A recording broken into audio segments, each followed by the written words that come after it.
everyone, and welcome to AC Spotlight. Today, I'm joined by 7th Mastery, TTRPG aficionado, content creator, and designer. Welcome, man. Good to be here. Glad to have the opportunity to talk to some folks. Absolutely. Something that I want to touch upon before I go into sort of the heavy things is I was able to get sort of view a little bit of your videos prior to this, and one thing that really spoke out to me was the subject of creating videos for social media just for the sake of creating stuff, and how that kind of feels like a dark hole you can sort of fall into. Oh yeah, for sure.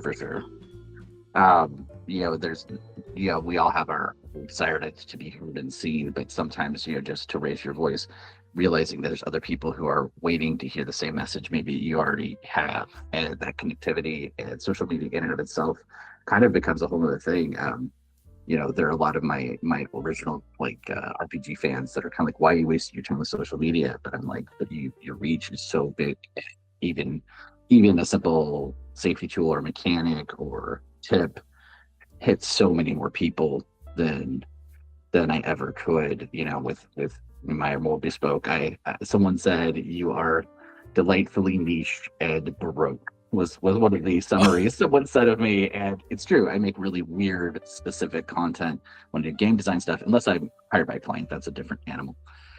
But when you're just got 30 seconds, 60 seconds, and I have to say one important thing. What is it that I need to say today? And that gets out there, and sometimes some things that really, really can hit. Sometimes that has nothing to do with gaming at all. Yeah, I mean, for curiosity's sake, for this particular subject, because I feel like it kind of spoke to me very much so, because I think clearly both of us have been part of the creative space for a very long time. And there have been moments in my life where I'm sitting and I go, well, better think of something creative to say today. And I'm wondering, did this sort of come from something you internalized, or was this like a useful creator tip that someone asked for that you were like, you know what, this needs to be said? I think as you're longer and longer in that space, you start to kind of develop, actual friends, obviously, but you also develop peers, just like in any industry. And you develop people who you see like these people who inspired you, and suddenly they're dropping off. They're the people that maybe need that lift.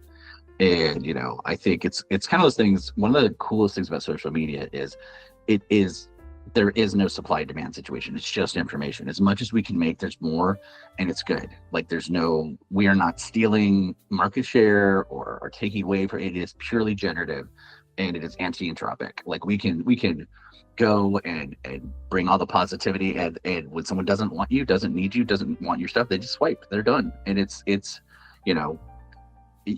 can feel bad if your interaction is low, and things happen, but so much more happens that's completely out of the control of your quality. Like you could post a really great video the second before an internet outage, and Right. Suddenly it gets no initial lift. It falls flat on its face, and it was a great video.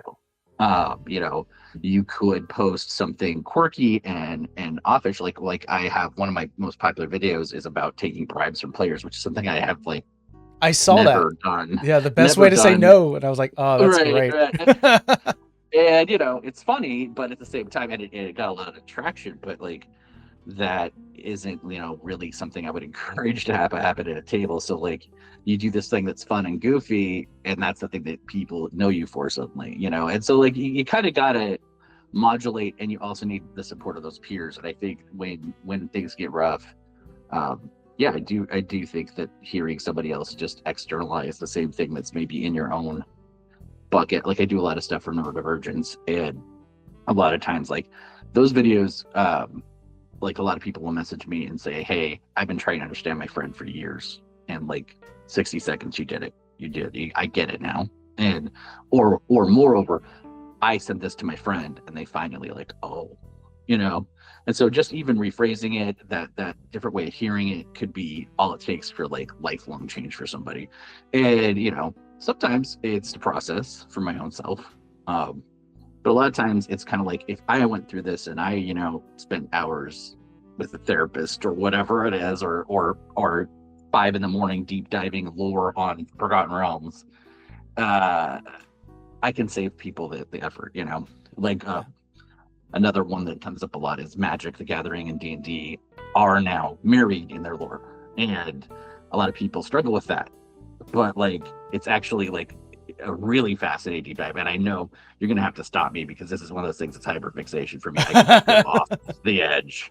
And where of course none of those properties, unless I'm working for a client that has access to Wizards IP, I can't even touch them. So that's all just love. That is all just love of me going, hey, if you want to know how you could physically go from Mystara to Ravnica, I can walk you through it. It's easier than your character would think. But like, you know, that's such like a niche subject for a lot of folks. Most people are going to do their homebrew settings or run a singular module and stay within that little bucket. But if someone wants to understand that, I can walk them through that in like 2 minutes. So I know you said I had to stop you, but I got to tell you right now, if anyone's ever seen an athlete or someone who's really good at like a game, sometimes you just got to let someone cook because they're so engrossed to watch. That was amazing. A very full breakdown in terms of like the sort of the foundation of what creativity and how the reminder of it for like between peers is very important. I always believe that when it comes to content creation, there needs to be a purpose, and it doesn't have to be a big purpose. It could be like, I want to make something funny. Why? Because I want to make someone laugh. Like that's a good purpose.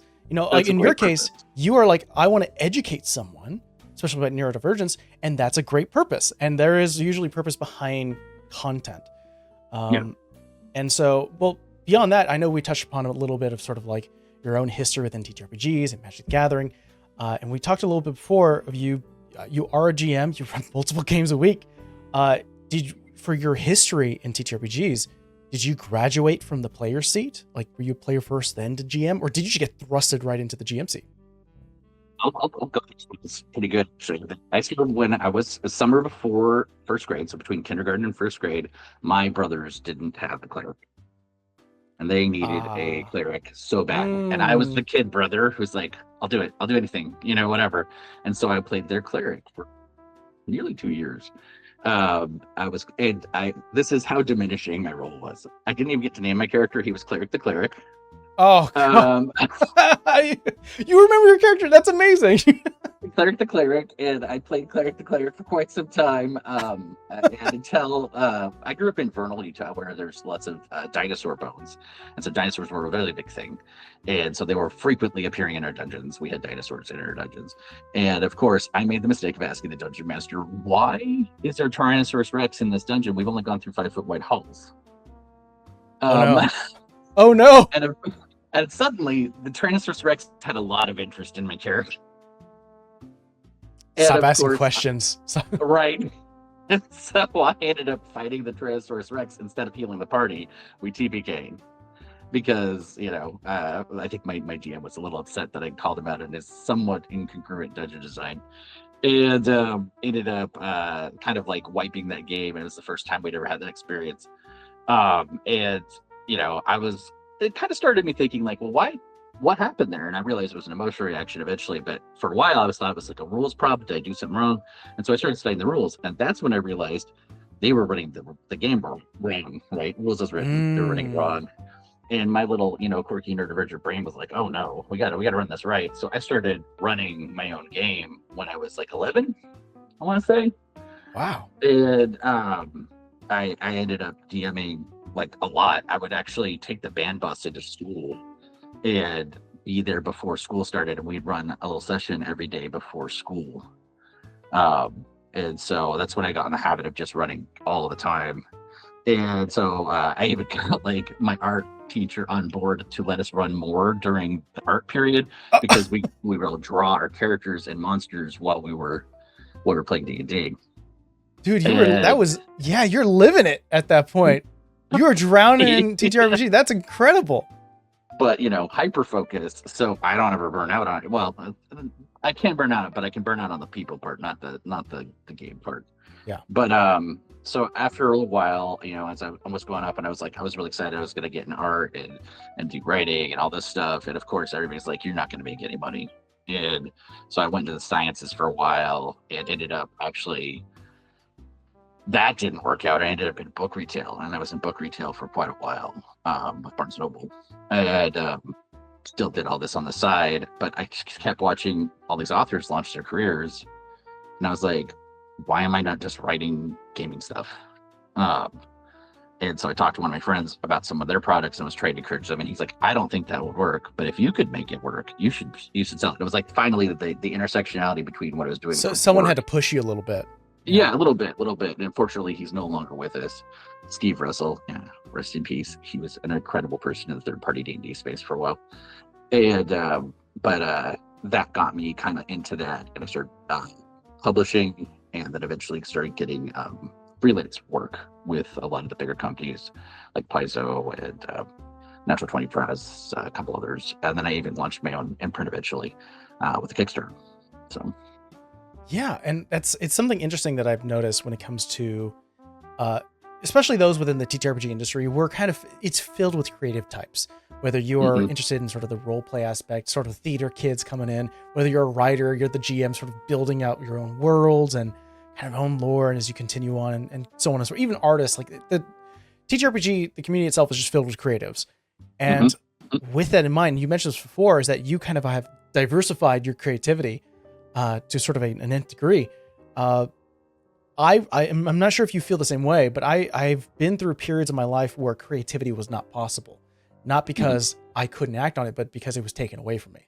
And I've been part of companies where like I was doing a creative work, and then all of a sudden that creative work is silenced and it's no longer there. And I'm wondering if because you are currently diversified in terms of creativity, are you feeling the same way of like, hey, if I'm not making something, I feel sluggish? Yeah. Oh yeah. Like the idea, sluggish and lazy, right? Like, because I have so many different things I could be doing. Unfulfilled a little bit. Yeah. And it's like a silence, like one of the first things that ever occurred to me when I was talking about burnout with somebody, and they were like, you're doing so much and you just got to burn out all the time. And I was like, why don't I burn out as much? And it's because I could enchant myself with a new narrative, a new story, a new thing, and kind of that would then ripple back through the whole chain, if that makes sense. So like as you get frustrated with one situation, it's kind of like having a new problem or a new creative space that gets that fire back up in you, and then you can take it back and apply it to things that maybe you're a little more sluggish, the creativity feels burned out, that the pattern, as someone who's got a lot of pattern recognition skills, a lot of times things get boring to me before they're even done, if that makes sense. Yeah. There's a lot of research about polymaths in that, but again, I don't need to go down that rabbit hole. But yeah, I definitely think having that creative secondary space, if you're stuck in the cube, right? Like I've done corporate a little bit, and Barnes & Noble, fortunately it was a book place, so like there was a lot of opportunity to kind of like squeeze in some unusual things there. But the fact of the matter is, after I did that, I got out of the corporate space. And while, there's always that chance right now, especially with the tariff situation, that I might not be able to continue physically publishing books as a small press, that like I might have to go back to a corporate environment. But man, there's got to be a creative outlet there, or I'm not going to fit that box very well anymore. Yeah, you're always searching for sort of something that you can sort of put your heart into. I definitely want to talk about your books as well. I have that sort of currently set, but something I really find interesting, especially when it comes to us as creatives, is generally whenever I'm talking to someone who is a GM, and they are either an actual play GM or they're an artist or what have you. Whenever I ask this question, usually it's like, I know generally most people answer this question going, I'm a rules of cool person and not a rules as written person. And I'm a betting man, and I'm assuming you kind of fit that same category of like, yeah, rules are there, that's fun, but I'm a rules of cool. So I am rules of cool, but yeah, I do think rules should exist if you need the rails. And so when I say that, I'm also going to give you a slight difference, and then a lot of people are going to give you, is I make more rules content because I want them to have a rule to adhere to if they need it. So I will make a new subclass for that person. I will make a new spell. I will make, and it has rules, and eventually I'll clean it up, and I might even sell it to other people. Dude, you're like the genie of DMs. It's like hey, can I have this? It's like, I made it. Don't worry. Yeah, yes, that's the idea, right? Like I want that freedom for people, and occasionally someone will get in the kitchen with me, and that could be either really cool or really bad because they don't maybe have as much game design experience. Uh, So, oftentimes I'll tell people like, "Hey, session zero, power fantasy. Is this a power fantasy game, or is this do you want a gritty, down on the earth game?" And like, if you want the power fantasy, we can make you some broken mechanics. I often give people like a secondary power. Like one of the things I did for TikTok was the Argia games, where there was a magical tree that would summon heroes throughout the multiverse, and when you were summoned by it, it would a magical like tree mark would appear on your body, kind of like a tattoo. And when you had that, you could also interact with other people who had the mark in different ways. Like you could cast your touch spells through the tattoo, so you didn't have to like run across the battlefield to heal them, for instance, oh. which is a huge edge for a cleric, and it made playing a cleric way more fun. So like, is it broken? Maybe. But it also, if everybody in your party has access to a mechanic, is it broken? You know, It's meant to be fun. Yeah, it's also meant to be fun. Yeah. But there's rules under the hood there, because there are people, as much as we love all of our friends, that are not creative, not comfortable. Like narrative agency, I love that the Critical Role in actual play has like shifted the how do you want to do this vibe, right, is huge. But there are players that just get so deer in the headlights about that because they don't want that narrative agency. They want to watch the movie. Like I have players with aphantasia who can't render in their own mind. They can't do it.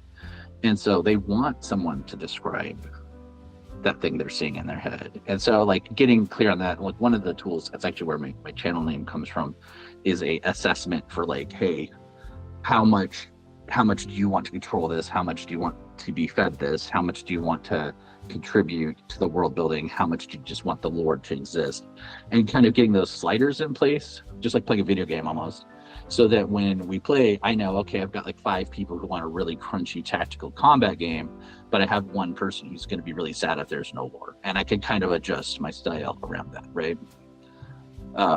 But that is definitely something that like there's a lot of people who just don't know yet, even have language to be like, hey, I want to play Dark Souls D&D. You want to play Dark Souls D&D? First off, I'm gonna be like, do you really want to play D&D? Because it's not a Dark Souls game, Right. Like yeah. it is. It is. There's other systems for that. Yeah. And if you want to play a healer, you can game D&D 5e like nobody's business, because that the only hit point that matters on some levels is the last one, right? So like, you can do some tricky things with healing in that, where like if you're playing something a little more brutal, healing is absolutely necessary. So but yeah, I as I said, you're gonna have to cut me off on this question. No worries. I mean, in terms of that, and you mentioned a few times, and I know that this is a very important focus for both of sort of like the information that you want to get across when it comes to the subject of neurodivergency in your content. Do you believe, and I'm probably already kind of answering the question here, but I would love to get your insight. Do you think TTRPGs in general is a great avenue for people who maybe neurodivergent who want to express themselves? So I'm going to talk a lot about this. Absolutely. I think actually TTRPGs are one of the most powerful mental technologies we've ever made for our species. For self-discovery and mental exploration, self-modeling, behavioral testing, anything you want to do. There's so much you can do within the box of a TTRPG. I have people who've explored their self-identity and their gender constructs, and neurodivergence is just one of a tiny thing. If you want to work on being more aggressive in the professional space, you can build a TTRPG character that's going to make you find ways to do that in your real life. You can take it back. One of the things that like we don't talk about is cognitively, that the psychology that we experience when we role play mostly is valid experience to our brain. So we can develop, personality, we can develop behavioral consistencies. We can do so many things with RPGs, and creating a second space that is a safe space for neurodivergent folks and other marginalized people can create such a powerful tool to like, what if you got to just be this way? I'll give you an example. I play a character with, his name is Rujin, and one of the things I experience in my particular neurodivergence is I have emotionally based memory. So like, I don't remember things linearly in time. I have to take them and reorganize them later again to do that. So Rujin, it got lost in the astral plane, the astral sea for untold years, didn't age, didn't experience time. And so he is always asking people, is this the now I introduce myself? And like, I actually get to externalize the feelings of what it's like for me to experience time or not experience time, and kind of reframe temporal language a lot. And it's been so helpful for my friends who are just like, I thought you were just like bad at like keeping appointments. The funny thing is, of course, I'm not, because I'm like super have to be like on top of it. Yeah, it's But, extra. It's like it's extra like mental attention at that point. Right. And like, the anxiety around getting up on a Sunday morning, for instance, it is real for me. And like, this was a no, like, this is what it's really like. I don't know, like, I could recontextualize, like, did that battle where we fought this bad guy just happen? And they'd be like, no, that was weeks ago. But I got to say it out loud. I got to say all these things that were socially awkward and I don't want to say inappropriate, but so much of neurodivergence gets kind of thrown in the box of like, you're being weird, you're being extra, you're being too much. And it's not, it's just different, right? And so and difference is like the spice of life. I mean, the fact the character you're sort of describing right now sounds incredible. Like having that type of sort of, I love characters who are not the standard norm. I love playing against type. I love that characters have like, when characters have like more than just like what the expected sort of like buffs would be, like any kind of like what you consider to be a flaw or maybe alteration is always so in like that builds a character, makes them more well-rounded. I think it's a real fun character design of someone who's like, I'm not entirely sure that happened or not. Right. Was it last week or?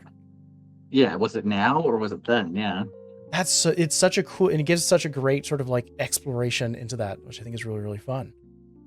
Yeah, a lot of times, like, I try to explain to somebody when I get upset that it's forever, and they're like, that sounds so horrible. I'm like, no, it's always happening. And you have this room. It's like I walk into this room and you have the 15 times you've made me really upset, the 20 times that I fell in love with you, the 6 times we went here, and all these things are just kind of swimming around me all the time. And it's not like bad that I don't ever forget that we had that fight. It's just part of who you are to me. But at the same time, maybe we should keep track of how many times if we right. Yeah. At a certain point, that scale's going to tip and you're like, right. We got to start assessing some things here. And now that's the dark, scary room. We don't like going in it anymore. But yeah, that's, but it gives me a lot of language for things. And that's just one tiny aspect of neurodivergence. And a lot of people don't have it to that extreme.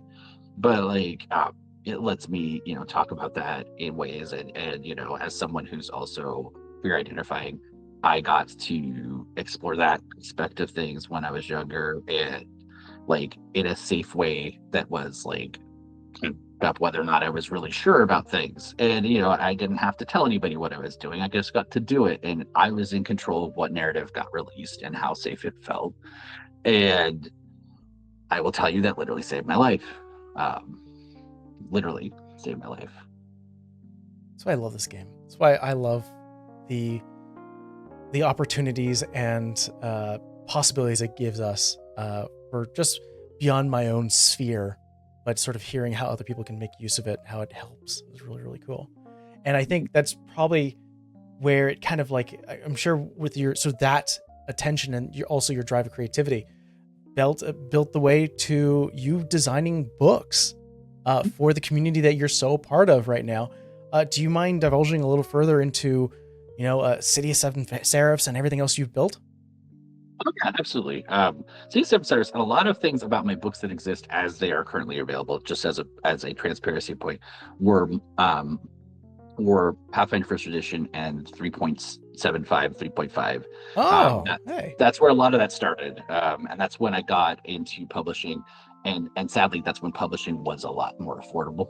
And so, but the fact of the matter is, right when I finished my project, the second edition for Pathfinder got announced, and so I ended up with this very like narrow window for that product. But it's still, if you pick the book, it's about 600 pages, and I would say maybe 70 of that is rules content.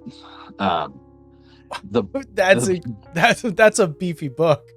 It's beefy, and I got to work with like Wolfgang Bauer from Cobalt Press and Colin McComb, who designed like Torment from Planescape. He was on the original Planescape team. But it is a plainer love letter to like weird gaming, but more importantly, it is a secret toolbox for dungeon masters. It is designed to be a setting that will connect any two settings you want.